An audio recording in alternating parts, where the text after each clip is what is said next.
Part 2 review. I really like this worksheet.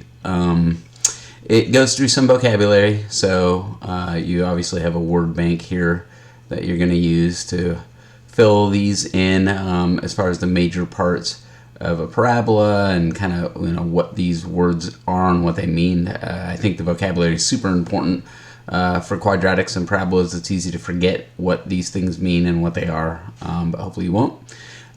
Next, we go on to determining whether the quadratic functions have two roots, real roots, right? We just got done talking about imaginary roots and those complex numbers. So if they have real roots, two real roots, one real root, or no real roots, and then explaining what those roots are. So hopefully we know what that means.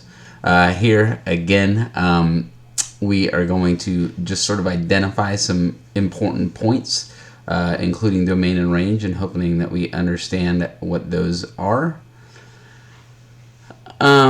If we go down to the last, I think it's the last part, is this? I guess, yeah, I think it's the last part. So it says graph the following quadratics. You need 3 points to graph. So we're going to try and get, more than 3 points, obviously. So we're going to go to different forms, but we have standard form. We should be able to get the y-intercept.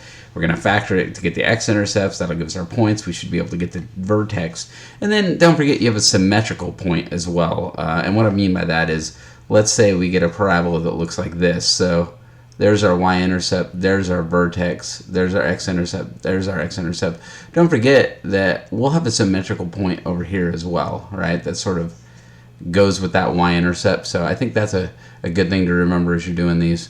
And then there's just a couple of those. And then actually, I guess it does end up with a word problem. So again, I know we did something in the calculators or with Desmos, so it might be a good idea to throw that into a calculator or Desmos and answer the vertex and the x-intercepts to solve that.